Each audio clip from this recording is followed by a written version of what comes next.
سەرجەم سێکتەرەکانی وەبەرهێنان لە هەرێمی کوردستاندا هەنگاوی گرنگ و پێویستیان ناوە بە تایبەتی سێکتەرەکانی پیشەسازی، بازرگانی و گەشتیاری و دواتریش یەکەکانی نیشتەجێبوون. ئەوەی مەبەستی من و هاوکارانمە لەم بەرنامەیەدا بە دوواداچوونی بۆ بکەم سێکتەری نیشتەجێبوونە لە هەرێمی کوردستان کە هەنگاوی گرنگ و پێویستی ناوە. ئێستا لەسەر بەرزترین باڵەخانەی یەکەی نیشتەجێبوونم لە هەرێمی کوردستان و عێراق بە بەرزی 207 مەتر کە دەکەوێتە هەولێری پایتەختەوە. ئەگەر بەداتایەکی دروست پێتان بڵێم سەرمایەی یەکەکانی نیشتەجێبوون لە هەرێمی کوردستان زیاتر لە 17 ملیار و 791 ملیۆن دۆلارە. ئەم سێکتەرە لە هەرێمی کوردستاندا بە ڕێژەی زیاتر لە 127 کۆی سەرمایەی وەبەرهێنان پێک دێنێ لە هەرێمی کوردستاندا. لە کاتێکدا سەرمایی وەبەرهێنان لە هەرێمی کوردستان زیاترە لە 66 ملیار دۆلار. ئەوەی مەبەستمە لەم بەرنامەیە بە دوواداچوونی بۆ بکەم بۆ پرۆژەکانی نیشتەجێبوونە بە تایبەتی لە ڕووی خزمەتگوزاری و لە ڕووی پێشکەوتن و لە ڕووی کوالێتی یەکەکانی نیشتەجێبوون. لە هەمان کاتە بزانین ئەو ڕێکارانە چین کە دەستەی وەبەرهێنانی حکومەتی هەرێمی کوردستان گرتوێتە بەر. وەبەرهێنەرە ناوخۆیەکان چۆن دەتوانن بە باشترین خزمەتگوزاری یەکەکانی نیشتەجێبوون پێشکەش بە هاوڵاتیانی هەرێمی کوردستان بکەن. لا بژانەوەی ئەم جارەدا بە دوواداچوون بۆ ئەم بابەتە دەکەم. ژمارەی پرۆژەکانی نیشتەجێبوون لە هەرێمی کوردستان 191 پرۆژە، ژمارەی خانوو 102,268 خانوو، ژمارەی شوقا 84,864 شوقا، ڤێلا 15,497، کۆی گشتی یەکەکانی نیشتەجێبوون لە هەرێمی کوردستان 202,629 یەکە. لە دوایین لێدوانی سەرۆکی حکومەتی هەرێمی کوردستان لە میانەی بەشداری سێمین پێشانگای نێودەوڵەتی خانوبەرە لە هەولێری پایتەخت ئاماژەی بە دۆخی وەبەرهێنان کرد لە هەرێمی کوردستان لە گشت سێکتەرەکاندا بە تایبەتی لە کەرتی خانوبەرە کە دەبێت بە باشترین کوالێتی و خزمەتگوزاری ئەو یەکانە دروست بکرێن و بخرێنە خزمەتی هاوڵاتیانەوە.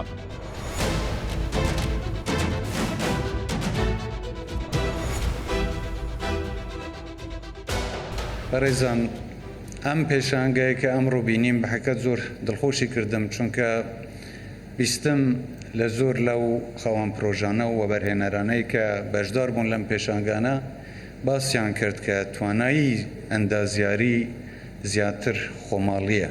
بەڵام هەروەک دیاریشە ئێمە بێکەم و کورتیش نەبووین، بە تایبەتی ئەو بەرنامانە و یان ئەو پرۆژانەی کە لە کوردستان کراوان لە شارە جیاوازەکانی کوردستانیشدا بینیمان کە لە هەندێک ڕاوە لەوانەیە کەمتەر خەمی تێیدا هەبوو بێ، نوقسانی تێیدا هەبوو بێ، چ لە ڕووی پلاندانان یان زۆر جار لەوانەیە وەبەرهێنەرێک یان بازرگانێک پرۆژەیەکی پێشکەش بە حکوومەت کردووە و پرۆژەکەی ئەو وەرگیراوە و جێبەجێ کراوە، لەوانەیە ئەمەش هۆکارەکانی خۆی هەبوو بێ لە کاتی خۆیان. بەڵام ئێستا ئێمە لەم کابینەیە جەختی زیاترمان کردوتە سەر ئەوەی کە مەستەرپلانی شارەکان لە بەرچاو بگیرێ و زۆربەی ئەو پرۆژانەیە کە دەکرێن بە پێی ئەو مەرج و پێداویستیانەی حکوومەت و خەڵکی کوردستان بن کە زیاتر خزمەتگوزاری بە زۆرینەی خەڵکی کوردستان بگەینە. بەداخەوە زۆر جار بینیومە کە ڕوبەری سەوزایی لە پرۆژەکان کراوەتە قەرەبۆ یان قوربانی بۆ زیاترکردنی پرۆژەکان کە ئەمە نابێ بەردەوام بێ.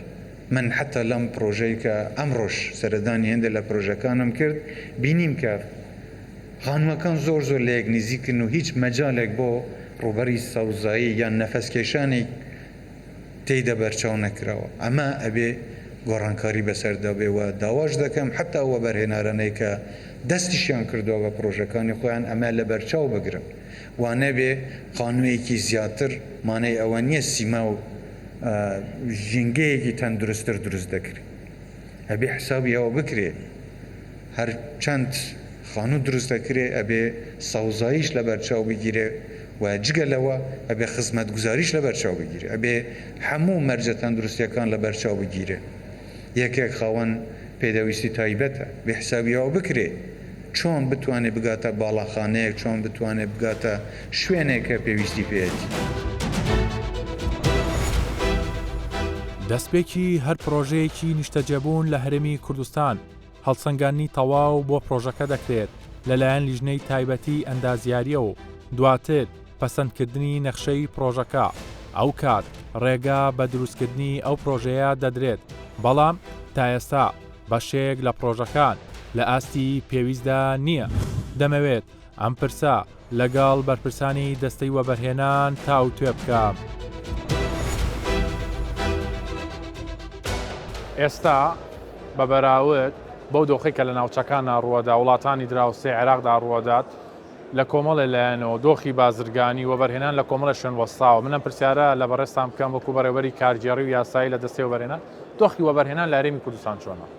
دەتوانین بڵێن بە بەراورد لەگەڵ ساڵانی ڕابردوو وەبەرهێنان لە هەرێمی کوردستان زۆر بەرەو پێشەوە چووە و وەبەرهێنەرانی ناوەخۆ بیانی ڕوو لە وەبەرهێنان دەکەن و وەبەرهێنەری ڕاستەقینە ئێستا ئەو وەبەرهێنەرانن کە دێن وەبەرهێنان لە هەرێمی کوردستان دەکەن و ڕێژەکەش زیادی کردووە بە چەند ساڵی ڕابردوو ئەگەر بەراوردی بکەن. بۆ نمونە ساڵی ڕابردوو ئێمە 7 مۆڵەتمان داوە، بەڵام ئەم ساڵ تاکو ئێستا 46 مۆڵەتمان داوە و ژمارەیەکی زۆر لە مۆڵەتەکانیش لەژێر مامەڵەدان و کە دەکرێتن وەکو دەڵێ مۆڵەتی پێبگرێتن.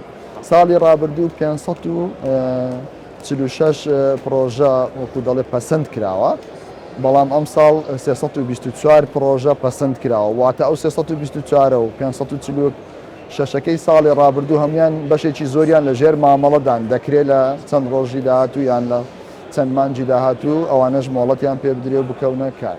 باشە. کاک مخلیس بۆ لە پرۆژەکانی وەبەرهێنانە یەکەکانی نیشتەجێبوون پرۆژەکانی نیشتەجێبوون ئەوەندە بارز و دیارن، ینی ئێمە هەر گرنگی بە نیشتەجێبوون نەدەین؟ بەڕاستی پێم خۆش بوو پرسیارێکی لە جێ بوو کە زۆربەی خەڵک وا دەزانی کە باسی وەبەرهێنان دەکەی باسی نیشتەجێبوون دەکەی، لەگەڵەوەی کەوا ڕێژەی وەبەرهێنان لە کەرتی نیشتەجێبوون بە بەراورد بە کەرتەکانی پیشەسازی و بازرگانی و گەشتیاری ڕێژەیەکی زۆر کەمە. لەم ساڵ تەنها یەک پرۆژەی مۆڵەتی نیشتەجێبوونمان داوە لەو 46ی کە ئێمە مۆڵەتمان داوە. 15 پرۆژە پیشەسازی بووە، 14 پرۆژە گەشتیاری بووە، یەک پرۆژە وەکو دەڵێ بازرگانی ینی بووە، واتە ژمارەی بازرگانی 15 پرۆژە بووە لەو 46ی کە داومانە. وە زیاتر لە 130 پرۆژەکانی وەبەرهێنان لە کەرتی پیشەسازی بووە. تا ئێستاش یەکەم کەرت زۆرترین وەبەرهێنانی تێدا بکرێت کەرتی پیشەسازی بووە لە هەرێمی کوردستان، بەڵام بەداخەوە دەستگاکانی ڕاگەیاندن و وەبەرهێنەرەکانی ئێمەش نەیان توانیوە ئەم بابەتە بگەینە هەموو خەڵک. باشە کاک مخلیس شتێک هەیە زۆر زەق بۆتەوە ئێستا پرۆژەیەکی نیشتەجێبوون کە دێتە بازارەوە سەیرەکەی تەحەکومەکەی ئەچێتە لای کۆمپانیەکانی خانوبەرەوە تا عقارات، ینی هەندێک جار پرۆژە هەیە کێشەی تێدا پرۆژە هەیە پارەکە ناچێتە ناو بانکەوە، ئەمە تا چەند دەتوانێت ئەمە کۆنتترۆل بکرێت؟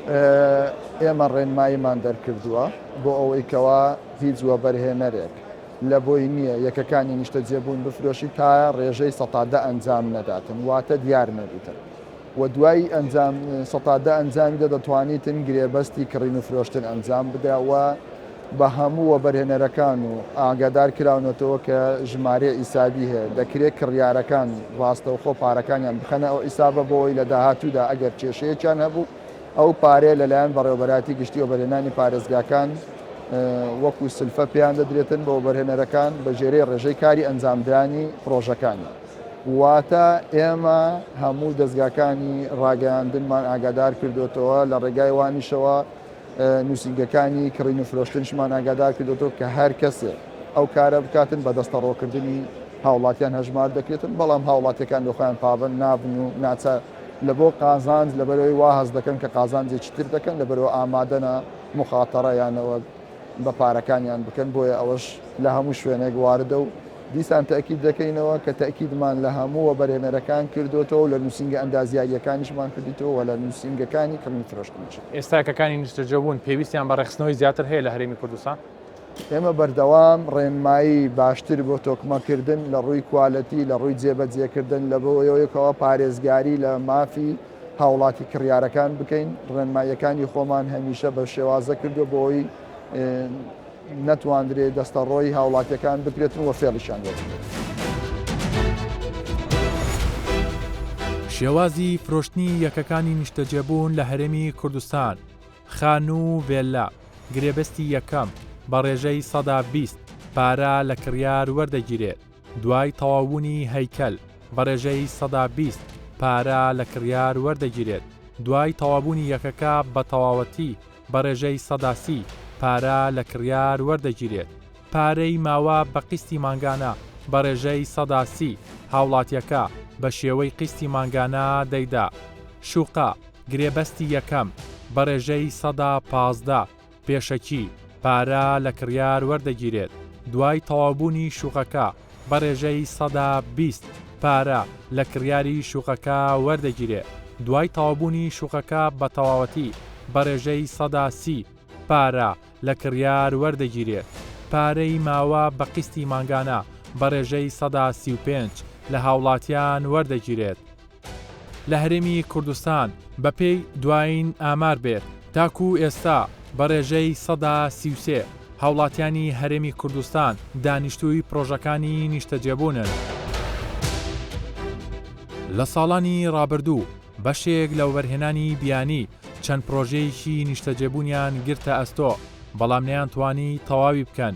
بۆیە ئێستا زۆربەی پرۆژەکان لەلایەن وەبەرهێنەرانی ناوخۆییەوە دروست دەکرێت. بەڵام ئەمەش بێکێشە نییە چونکە گلەی و گازندە لە بەشێک لە وەبەرهێنەرە ناوخۆیەکان دەکرێت بەوەی دەستکاری نەخشەی پرۆژەکانیان دەکەن. زۆر قسەکراوە لەسەر یەکەکانی نیشتەجێبوون بە ئاوای لێ بکرێ بە ئاوای لێ بکرێ.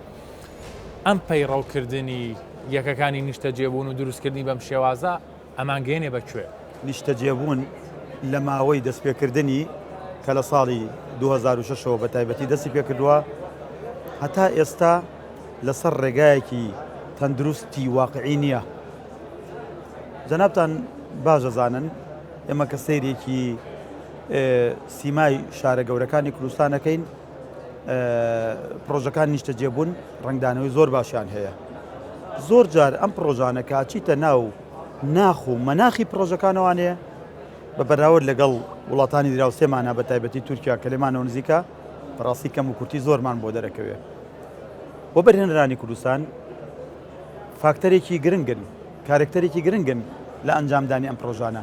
بەڵام هەر خۆشمان ئێستانە ئەم وەبەرهێنەرانە بەڕاستی بووین بە ئەتوانم بڵێم هۆکاری سەرەکی ئەو کەم و کوڕیانەی کە لە پرۆژەکانمانە دەرەکەوێت. باشە کاک مەلاسی تۆ زۆر جار هەر لە قسەکانی خۆتا باسیەکەی باسی کەم و کورتەکانە کردووە باست کردووە کە پرۆژەکانی خۆم فڵانشتە. بەڵام تۆ وەکو وەبەرهێنەرێکە گەرم پرسیاری لێ بکەم ئامادەی ئەگەر پرۆژەکەت سەرکەوتوو نەبوو حکومەتێکی بداتەوە سەر لە نوێدانیشی باشتر پێ بە دڵنیایەوانەیە هەنێ پرۆژەمان هەیە لە ساڵ 2006 دروستکراوە ئەگەر حکومەتی شتێکی نەداتەوە ئەو هاوڵاتێکی کە نیشتەجێبوونەکەمان ناوتێت تەختی کردو دروستی کردوتوانێ کەواتە هاوڵاتی لێرە بە سوودی لە زەویەکە بینیوە. هەنێ پرۆژەمان هەیە بە دیمەن زۆر جوانن لەم هەولێری پایتەختەیە. ئەم بەرنامەی ئێوە کە ئەزانم ئێوە زۆرتر من ئەزام ئێوەتانە چۆن خزمەتی نیشتەجێبوونکەن. بەڵام ئەم دیدارە و بە تایبەتی بە دیاریکراوی ئەم قسەی من لای خۆتان بپارێزن ڕۆژێک ئەبێ هەنێ پرۆژە هەیە کێسە لە هەولێرە مەتری بە $1200 و $1300 ئەفرۆشرێ ئەبێ تەختی کەنجاریکە دروستیکەینەوە بۆ چونکەم پێوەرە گرنگەکانی و مەعایرە گرنگەکانی بیناسازی جیهانیمانتیا جێبەجێ نەکردووە. من زۆر جارم قساکەم بەڵام معقول نێ لە ساڵی 2022 ئەبێ لێمان تێبگەن ئێوە میدیاکار لە پێش هەموو کەسێک لێمان تێبگەن لە ساڵ 2022 معقولە ئەمە بچین بتڵە غاز بەرین بۆ قاتی 22-23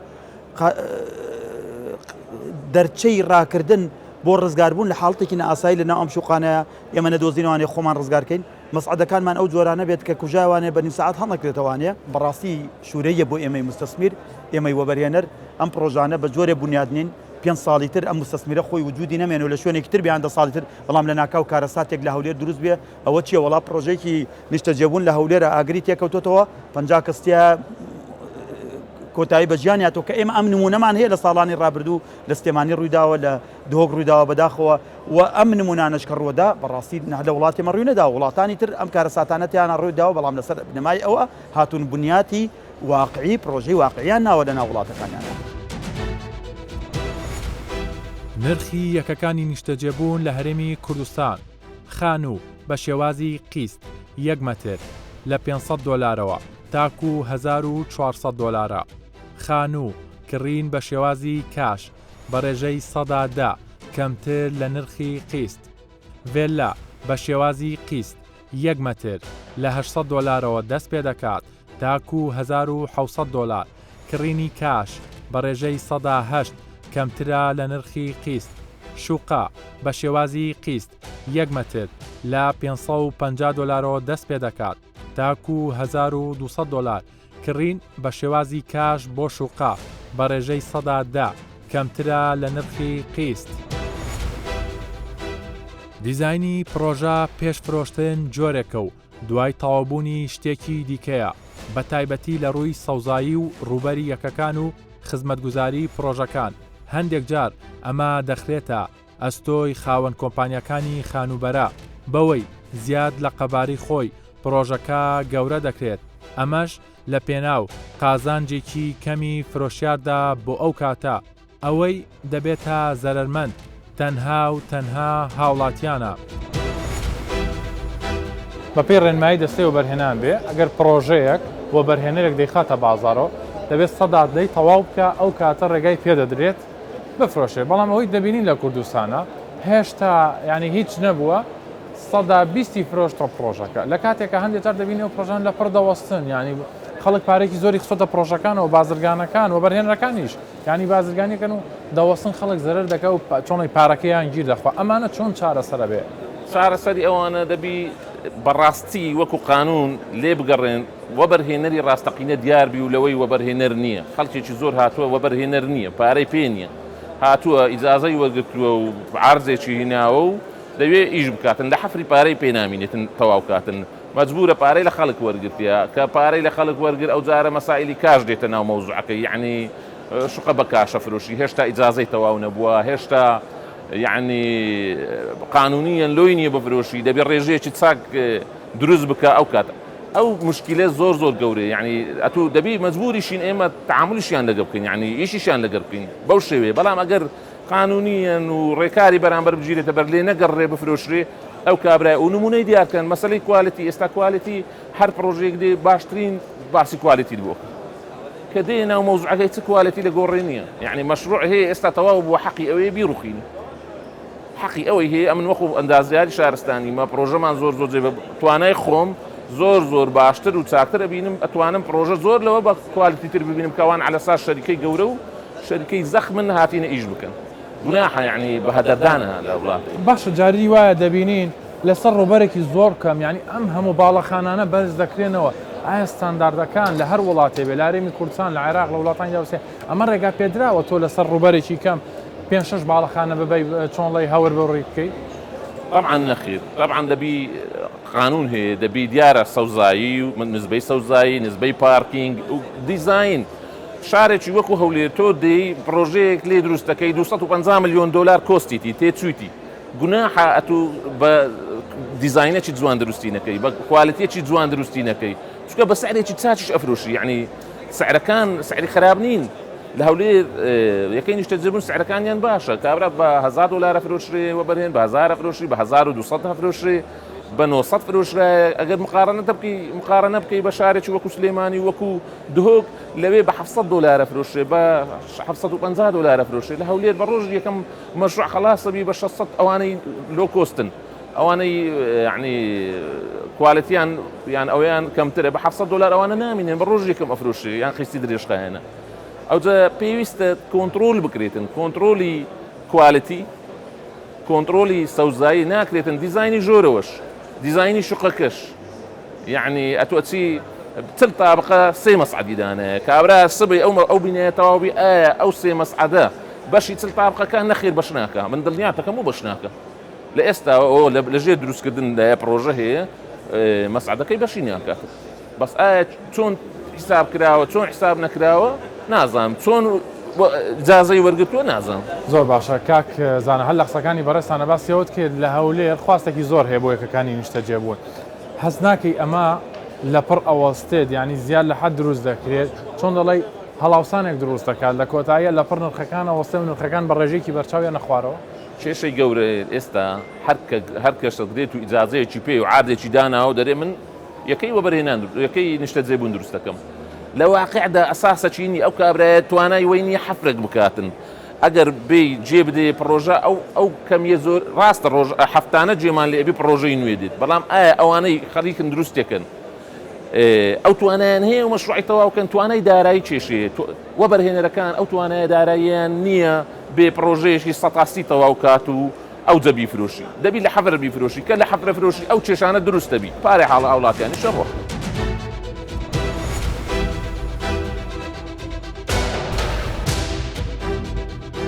سارانی پێشتر تەجروبەیەکی زۆرمان هەیە کە خەڵکێکی زۆر چوو لە تورکیا و لە وڵاتانی دەرەوە شتی کڕی لە نەتیجەی ئەخیری هەم زەریبەیەکی زۆری لێستاندرا سعرەکانیش دابەزی بە تایبەتی لە تورکیا و نرخەکانیشی دابەزی و هەروەها کرێیەکەشی ئەو کرێی ناکە. ئێستا تەماشا دەکەینێ کوردستان لە بۆ ئیستیسمار هەم لە ئەوروپا هەم لە وڵاتانی دەور و پشت لە هەموو جێگاکان باشترە زۆربەی زۆری خەڵک وڵات لە ئەو استثمارانی کردیتی دەفرۆشی دێتۆ لە ناو کوردستان استثمارەکەی دەکات و وەسوودی باشیش دەبینی هەم لە زەریبە بەو شێوەی نییە کەوا زۆر وەکو وڵاتانی پێشتر هەندچەند ئێمە بەڕاستی سەرنجمان هەیە لە سەزەڕایی بوو لەو شتانە بەڵام وەکو ئەوە نییە دەبینین ئێمە ئەو ئیستیسمارەی ئێستا لە کوردستان هەیە حتا ئێستاکەش لە زۆربەی وڵاتەکان نییە.